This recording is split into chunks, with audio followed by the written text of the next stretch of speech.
Director పంచ నా కోరిక ఎలా ఉండేదంటే ఒక మణిరత్నం లాంటి వాడికి అంటే అంత మంచి టేస్ట్ ఉన్న అంటే డిఫరెంట్ టేస్ట్ అంటే ఒక్కొక్క డైరెక్ట్గా ఒక టేస్ట్. మణిరత్నం అంటే ఆ మేకింగ్ స్టైల్ వేరు, సాంగ్ని ఎక్కడో అసలు ఆ విజువల్స్ కానీ ఆ విజువల్ బ్యూటీస్ ఉంటాయి. ఒక శంకర్ సినిమా చేయాలని అలా కోరికలు ఉండేది మాకు. అంటే తెలుగులో మన అందరూ డైరెక్టర్ వర్క్ చేసిన కొన్న ఇది మన తెలుగు స్టైల్ అనేది ఎంటైర్లీ డిఫరెంట్ అంటాం. ఒక రకంగా కంప్లీట్ కాంప్రమైజ్ అయినట్టే మేము. మాకున్న నాలెడ్జ్కి మాకున్న స్టైల్కి తెలుగు సినిమా మ్యూజిక్ టోటలీ ఒక కాంప్రమైజ్ అయ్యి చేసినట్టు, కంప్లీట్ ఒక సాక్రిఫైజేషన్. ఓకే, కేవలం సక్సెస్ చేయాలి ఆ హీరో. ఈ రోజుకి నాకు ఆడియన్స్కి వెళ్తే అదే పేరు నాకు. మా చిరంజీవి గారికి ఎంత బాగా కొట్టావు, మా బాలయ్య బాబుకి ఎంత బాగా కొట్టావు, మా నాగార్జునకి ఎంత బాగా కొట్టావు, ఇదే అందరు ఫ్యాన్స్. అది చాలు నాకు. వీళ్ళు ఉండకపోయినా పర్వాలేదు, నాకు చిరంజీవికి ఉండకపోయినా పర్లేదు, ఎవరికి లేకపోయినా పర్లేదు. నా మీద ఎంత కష్టపడి చేశాను అట్లీస్ట్ ఆ గ్రాటిట్యూడ్స్ ఆడియన్స్లో ఉంది, అది చాలు నాకు. వాళ్ళ ఫ్యాన్స్లో ఉంది. అదే చిరంజీవి గారి సినిమా హిట్లర్ చేసినప్పుడు సేమ్ టైంలో మీరు పెద్దన్నయ్య చేశారు బాలకృష్ణ గారు. అవును, అప్పుడు ఫ్యాన్స్ నుంచి కొన్ని బెదిరింపులు వచ్చాయి చాలా. అసలు అంటే ఈయన క్వైట్ కామన్ అండి. ఆ రోజుల్లో ఉత్తరాలు రాసేవాళ్ళు. ఇప్పుడంతా ఎంత మీడియా ఎంత ఫాస్ట్ అయిపోయింది. ఉత్తరాలు ఏమని రాసేవాళ్ళు హీరోస్కి, రాజ్కోటి బాధేశారండి పాపం, నెక్స్ట్ సినిమా కూడా రాజ్కోటి చేయాలి. అది ఇదంతా ఏమవుద్దంటే వాళ్ళకి, ఏంట్రా మనం కదా హీరోలు సినిమాలకి, మన వల్ల కదా ఆడియన్స్, రాజ్కోటి వీళ్ళ పేర్లు ఊరికే రాసి అన్ని ఎవరికైనా ఉంటుందిగా ఫీలింగ్. అంత హై రేంజ్కి వెళ్ళేవాడిని నేను. దీంట్లో ఎటువంటి ఇది లేవు. అంటే మీతో ఏదో చెప్పను అంటే ఆ రోజు అంత స్టేట్ మా మ్యూజిక్ లెవెల్ అలా ఉండేది. ఎలాంటి బెదిరింపులు వచ్చాయి మీకు అప్పుడు? బెదిరింపులు అంటే ఇదే, మాకు మా హీరోకి బాగా కొట్టాలి నువ్వు అంటే, లేకపోతే నిన్ను కొడతామని కాదు, బాగా కొట్టాలంటే అంటే మా మీద నమ్మకం అండి. అదే ప్రతి ఫ్యాన్స్కి ఒక నమ్మకం ఉండేది. డెఫినెట్ బాగా కొడతారు, రాజ్కోటి కొట్టారు, దుమ్ము దులిపేస్తారు రా బాబు. మీరు నిజంగా గ్రూపిజం అని అన్న మాట వాడారు కదా, గ్రూపిజం అని ఉంటే కనుక ఇప్పుడు సపోజ్ ఈ చిరంజీవి గారు చేసిన దానికి ఆయన చెప్తారుగా ఆ సినిమాకి చేయొద్దు అలా చెప్పాలిగా. అలాగే ఉండదు, అలా ఉండదు. ఇప్పుడు ఏంటంటే ఇక్కడ నేను చిరంజీవి గారి సినిమా సక్సెస్ ఇస్తేనే, సక్సెస్ హిట్ మ్యూజిక్ ఇస్తేనే నాకు బాలయ్య సినిమా ఇస్తాడు, వెంకటేష్ ఇస్తాడు, నాగార్జున ఇస్తాడు. అర్థమైందా? నేను చిరంజీవి గారి సినిమాకి నేను చేయలేదు అనుకోండి, ఏదో చిన్న హీరోలకి అంటే ఒక శ్రీకాంత్ సినిమాలు, ఒక జగపతి బాబు సినిమాలు చేస్తూ దాంట్లో మ్యూజిక్ చేసిన ఎవరు పెద్ద హీరోలు నాకు ఎవరు. చిరంజీవి గారి సినిమా నేను హిట్ చేయాలి, హిట్ చేస్తే మిగతా హీరోస్ అందరు ఇచ్చేవాడు. అది మామూలు, అది పద్ధతి. Ultimate megastar. అందరి ఆయన్ని దృష్టిలో పెట్టుకొని హిట్ మ్యూజిక్ చేసేవాడు. అంతేగాని ఒక రకంగా నేను చెప్పనా, ఆయనకి చేసిన ట్యూన్లే ఆ మిగిలిన ట్యూన్లే ఇలా పంచేవాడు. అది కూడా జరిగింది, అలా చాలాసార్లు జరిగింది. అలా వీళ్ళకి చేసిన ట్యూన్లు ఈయనకి పెట్టేవాడు చిరంజీవి గారికి. అంటే మా కాంపౌండ్ అంటే ఇలాంటి ఫీలింగ్స్ ఇప్పుడు ఉండేవి కదా, మా కాంపౌండ్ రాజ్కోటి గారు అంటే మా కాంపౌండ్, ఇంకో దాంట్లో వెళ్ళొద్దు అలాంటి. ఇప్పుడు జరుగుతున్న రిస్ట్రిక్షన్స్, ఇప్పుడు కొంతమంది డైరెక్టర్కి కొంతమంది డైరెక్టర్సే ఉంటారు, అలా అప్పుడు లేదా? అప్పట్లో అంటే ఒక సైక్లింగ్ ఉండేది. ఒక ముత్యాల సుబ్బయ్య, ఒక ఈవి సత్యనారాయణ, రవిరాజ పినిశెట్టి, శరత్, వీళ్ళంతా డైరెక్టర్స్ నాకు main directors. Muppalaneni Siva and Bharath అనేవాడు. నేనంటే భక్తి, ఒక నేనంటే అక్కడ పడిపోతాను అనమాట. అది వంశీకి ఇళయరాజా ఎలాగో నాకు భరత్ అలాగనమాట. నేనంటే అంత ఇష్టం నేనంటే తనకి. యంగ్ డైరెక్టర్, ఆ రోజు వచ్చిన న్యూ టాలెంట్ డైరెక్టర్. ఓకే, అంటే ఇప్పుడు మీరు అన్నారు నాకు మణిరత్నం గారితో చేయాలి, అలాంటి టేస్ట్ నాకు ఉంది, ఆ టేస్ట్ ఇంకా నేను చేయలేదు, అసలు సాక్రిఫైస్ చేశానని. బట్ అలాంటి ఇండికేషన్స్ మీరు ఇండస్ట్రీకి పంపించారా? నేను అది కాదు ఇది కూడా చేయగలను అని ఇండికేషన్స్ పంపించారు అంటే రావాలి కదా. ఇప్పుడు రామ్ గోపాల్ వర్మ అందరికన్నా ఒక భిన్నమైన డైరెక్టర్. ఇప్పుడు మిగతా డైరెక్టర్ అందరం తీసుకోండి, రామ్ గోపాల్ వర్మ స్టైల్ వేరు కదా టోటల్లీ. ఆ విజువల్స్ శివ సినిమా చూసినంత మీకు అందరికీ అర్థం ఏంటి అతను మేకింగ్ స్టైల్ ఏంటి.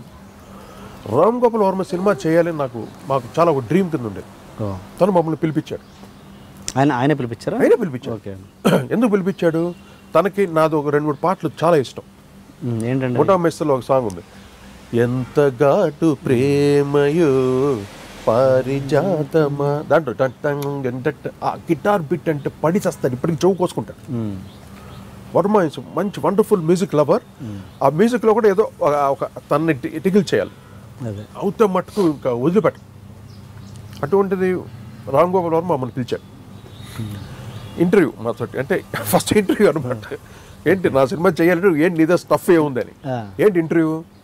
హాలీవుడ్ కంపోజర్స్ గురించి అడిగాడు. ఓకే. ఆ విషయంలో నేను రాజు వర్మ కన్నా ఒక 100 రెట్లు ముదిరిపోయి ఉన్నాను. నేను చెన్నై నుండి వచ్చినాను.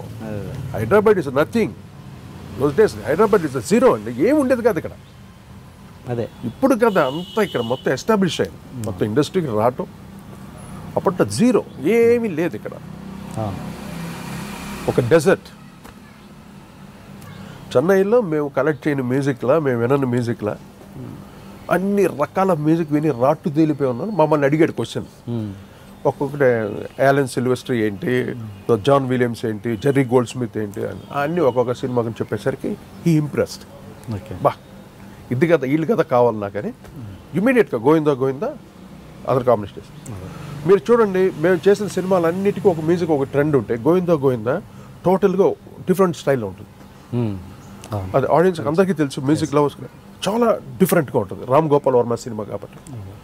అలాగే ఒక మణిరత్నం సినిమా వచ్చింది అనుకోండి, అది మణిరత్నం సినిమా అన్నట్టు ఆ మ్యూజిక్ ఆ ట్రెండ్ వెళుతుంది. ఒక శంకర్ వచ్చాడు, తనకు తగ్గట్టుగా వెళుతుంది. So they are the visual makers. ఆ సాంగ్ని ఎలా పిక్చరైజ్ చేయాలి. నేను ఒక ఐరిష్ కైండ్ ఆఫ్ బిట్ ఇచ్చాం, ఏదో సంథింగ్ ఒక న్యూ కలర్ ఆఫ్ మ్యూజిక్ ఇస్తే ఆ మ్యూజిక్ బిట్ని ఎలాగ తీయాలి అని వాళ్ళు ఆలోచిస్తారు. ఇక్కడ మనోళ్ళు కొరియోగ్రాఫర్స్ గొప్ప చెప్పేస్తారు. నేను ఎంత కష్టపడి బాలసుబ్రహ్మణ్యం ఎన్ని కష్టపడి ఆయన ఎక్స్ప్రెషన్స్ ఇస్తాడు పాటలకి. నేను నా బ్యాక్గ్రౌండ్స్లో కొత్త ఇన్స్ట్రుమెంట్స్ తోటి న్యూ బీట్స్తో చేస్తే అవన్నీ కేవలం ఒక మూమెంట్ కింద దాంతో ఇలాగ so many musics are wasted. ఒక రకంగా నాకు చాలా బాధ వేసేది. ఏంట్రా ఎంత కష్టపడి మ్యూజిక్ చేసాం, ఏంటిది ఈ బిట్కి ఇలా కదా తీసుండాలి వీళ్ళు, విజువల్స్ ఇలా తీసుంటే బాగుండేదే. నేను ఎలా చెప్పుకున్నాను డైరెక్ట్గా ఇలా తీయమని. That's my job. అంటే మీకు మన తెలుగులో ఉన్న ఇప్పుడు ఎవరు విశ్వనాథ్ గారు, బాపు గారు, వంశీ గారు వీళ్ళతో పనిచేయాలని ఎప్పుడైనా అనిపించిందా మీకు? వాళ్ళతో ఎప్పుడైనా ప్రయత్నాలు? నాకు వంశీతో వాడితే నాకు అంత అనేది ఉండేది కాదు. విశ్వనాథ్ గారి సినిమా చేయాలని నాకు చాలా కోరిక ఉండేది. ఆయనది నేను ఓపెన్గా అడిగాను కూడా, నేను రాజు. మేమంతా వెస్టర్న్ మ్యూజిక్ హెవీ మ్యూజిక్ చేసేవాళ్ళం కదా, ఆయనకి భయం వేస్తుంది వీళ్ళకి ఉందా నాలెడ్జ్ ఉందా లేదా అని. మాకు అవకాశం దొరకలేదు. కానీ తర్వాత నన్ను ఆయనే పిలిచి ఒక మెగా సీరియల్ నువ్వు చేయాలి ఇది అని నన్ను పిలిచి సబ్జెక్ట్ చెప్పడం జరిగింది. నాకు ఆయన చెప్తుంటే నాకు భయంగా ఉంటుంది. ఆయన చూస్తుంటే భయం నాకు. ఎందుకంటే ఆ సబ్జెక్ట్ నెరేషన్లో ఉంటుందండి ఆ emotion. Oh my god, music అక్కడే పుట్టేస్తుంది. అదే డైరెక్టర్ నెరేట్ చేసే విధంగా కంపోజర్కి డైరెక్టర్కి ఉన్న రిలేషన్షిప్ అది. సిచ్యువేషన్ కరెక్ట్గా నెరేట్ చేసి సబ్జెక్ట్ని నువ్వు కానీ ఎక్కించగలిగితే కంపోజర్కి దానికి మించింది ఏమి. ఆ మహానుభావుడు తర్వాత చెన్నైలో మేము కలెక్ట్ చేయని మ్యూజిక్లా, మేము వినని మ్యూజిక్లా అన్ని రకాల మ్యూజిక్ విని రాట్టు తేలిపోయి ఉన్నాను. మమ్మల్ని అడిగాడు క్వశ్చన్. ఒక్కొక్కటి యాలన్ సిల్వెస్టర్ ఏంటి, జాన్ విలియమ్స్ ఏంటి, జెర్రీ గోల్డ్ స్మిత్ ఏంటి అని అన్నీ ఒక్కొక్క సినిమా గురించి చెప్పేసరికి హీ ఇంప్రెస్డ్. బా ఇది కదా వీళ్ళు కదా కావాలి నాకని ఇమీడియట్గా గోవిందా అదర్ కాంబినేషన్. మీరు చూడండి, మేము చేసిన సినిమాలన్నిటికీ ఒక మ్యూజిక్, ఒక ట్రెండ్ ఉంటాయి. గోవిందా టోటల్గా డిఫరెంట్ స్టైల్లో ఉంటుంది. అది ఆడియన్స్ అందరికీ తెలుసు. మ్యూజిక్ లవర్స్ చాలా డిఫరెంట్గా ఉంటుంది రామ్ గోపాల్ వర్మ సినిమా కాబట్టి. అలాగే ఒక మణిరత్నం సినిమా వచ్చింది అనుకోండి, అది మణిరత్నం సినిమా అన్నట్టు ఆ మ్యూజిక్ ఆ ట్రెండ్ వెళుతుంది. ఒక శంకర్ వచ్చాడు, తనకు తగ్గట్టుగా వెళుతుంది. So they are the visual makers. ఆ సాంగ్ని ఎలా పిక్చరైజ్ చేయాలి. నేను ఒక ఐరిష్ కైండ్ ఆఫ్ బిట్ ఇచ్చాం, ఏదో సంథింగ్ ఒక న్యూ కలర్ ఆఫ్ మ్యూజిక్ ఇస్తే ఆ మ్యూజిక్ బిట్ని ఎలాగ తీయాలి అని వాళ్ళు ఆలోచిస్తారు. ఇక్కడ మనోళ్ళు కొరియోగ్రాఫర్స్ గొప్ప చెప్పేస్తారు. నేను ఎంత కష్టపడి బాలసుబ్రహ్మణ్యం ఎన్ని కష్టపడి ఆయన ఎక్స్ప్రెషన్స్ ఇస్తాడు పాటలకి. నేను నా బ్యాక్గ్రౌండ్స్లో కొత్త ఇన్స్ట్రుమెంట్స్ తోటి న్యూ బీట్స్తో చేస్తే అవన్నీ కేవలం ఒక మూమెంట్ కింద దాంతో ఇలాగ so many musics are wasted. ఒక రకంగా నాకు చాలా బాధ వేసేది. ఏంట్రా ఎంత కష్టపడి మ్యూజిక్ చేసాం, ఏంటిది ఈ బిట్కి ఇలా కదా తీసుండాలి వీళ్ళు, విజువల్స్ ఇలా తీసుంటే బాగుండేదే. నేను ఎలా చెప్పుకున్నాను డైరెక్టర్కి ఇలా తీయమని. That's my job. అంటే మీకు మన తెలుగులో ఉన్న ఇప్పుడు ఎవరు విశ్వనాథ్ గారు, బాపు గారు, వంశీ గారు వీళ్ళతో పనిచేయాలని ఎప్పుడైనా అనిపించిందా మీకు? వాళ్ళతో ఎప్పుడైనా ప్రయత్నాలు? నాకు వంశీతో వాడితే నాకు అంత అనేది ఉండేది కాదు. విశ్వనాథ్ గారి సినిమా చేయాలని నాకు చాలా కోరిక ఉండేది. ఆయనది నేను ఓపెన్గా అడిగాను కూడా, నేను రాజు. మేమంతా వెస్ట్రన్ మ్యూజిక్, హెవీ మ్యూజిక్ చేసేవాళ్ళం కదా, ఆయనకి భయం వేస్తుంది, వీళ్ళకి ఉందా నాలెడ్జ్ ఉందా లేదా అని. మాకు ఆ అవకాశం దొరకలేదు. కానీ తర్వాత నన్ను ఆయనే పిలిచి ఒక మెగా సీరియల్ నువ్వు చేయాలి ఇది అని నన్ను పిలిచి సబ్జెక్ట్ చెప్పడం జరిగింది. నాకు ఆయన చెప్తుంటే నాకు భయంగా ఉంటుంది, ఆయన చూస్తుంటే భయం నాకు. ఎందుకంటే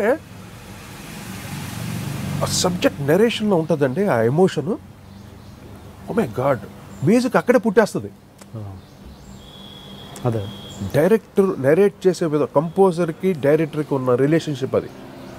సిచ్యువేషన్ కరెక్ట్గా నెరేట్ చేసి సబ్జెక్ట్ని నువ్వు కానీ ఎక్కించగలిగితే కంపోజర్కి, దానికి మించింది ఏమి. ఆ మహానుభావుడు